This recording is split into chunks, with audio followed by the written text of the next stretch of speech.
Hello and welcome to another Bold Networking training topic. This week's training topic is about leadership roles. And while initially that's very self-serving, because I'd love to have nothing more than every team to have fantastic leadership and Bold would grow even faster. And frankly, the teams need leadership.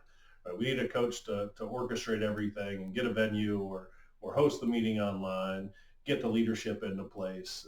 We need team trainers to discuss topics like this so everybody gets better together. Our, our skill set grows, our ability to handle introductions grows, our ability to get introductions and how to hand those off grows. Those are great. Social directors make sure we get promoted on social media. Presentation coaches make sure the meetings keep going and stay on time. Visitors coaches make sure everybody gets checked in and very welcoming to visitors.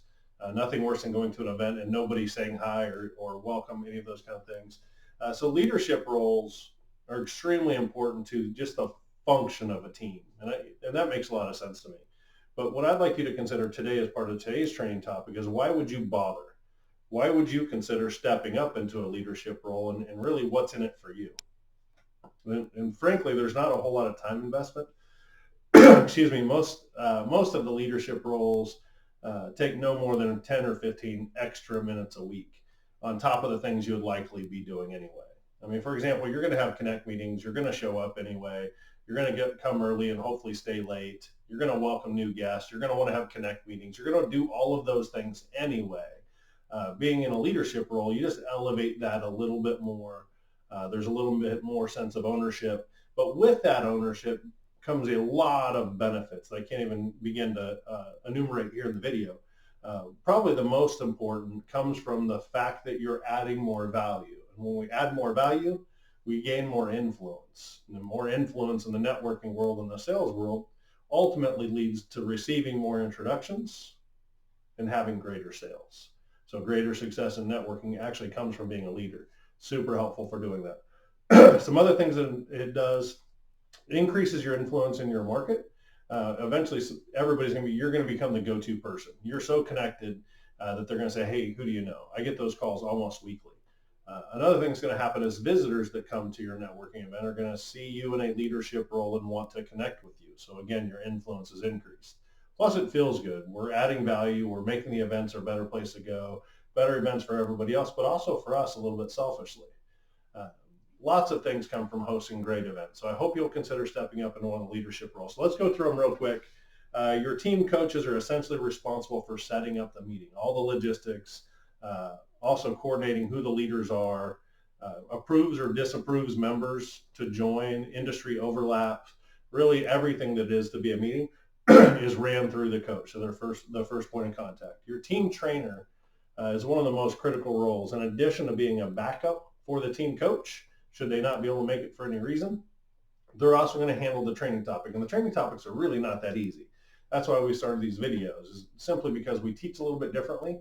And we hope that there's a conversation going on at the weekly event, that the trainer's posing the questions, and then there's a great dialogue or discussion that comes out of that. I call it Socratic learning. They're also the team coach and the team trainer are likely going to participate in the weekly training to learn more about the unique things that Bold Networking teaches so they could take it back to the team at a much higher quality level. Social directors are going to be on Facebook. They're going to be on LinkedIn. They're going to make sure that the weekly presenters are promoted every week.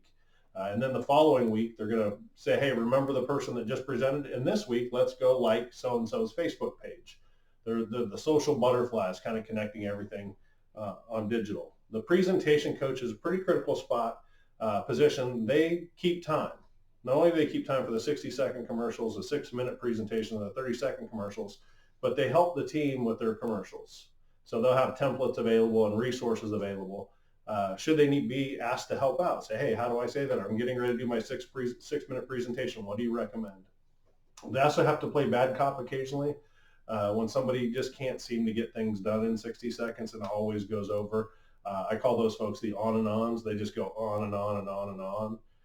It may be some tough love to go, hey, you're actually getting less instead of more. The longer you talk, the less influence or less impact you're having. So they may have to play bad cop occasionally and let the timer go off really loud. Another role we have is visitors coaches, and they're just welcomers, right? We're going to welcome people into our community, make them feel part and that they belong, likely be one of the first people to have connect meetings with them. So there's a couple of the leadership roles that we have. And even if you don't have an official title as a leader, you could still assume the function of those roles. You could still step up and help the leaders, or if there isn't a person in that position, take over most of the role for your coach. If there's an open position in your team, make sure you get a hold of your coach and volunteer at least for a season, in hopes that not only will the event become better, but you'll become better, that your skill set will grow and that your influence will grow. I hope this has been a helpful training topic, and you can come up with some other ideas that may help your team be a better team. Thanks so much.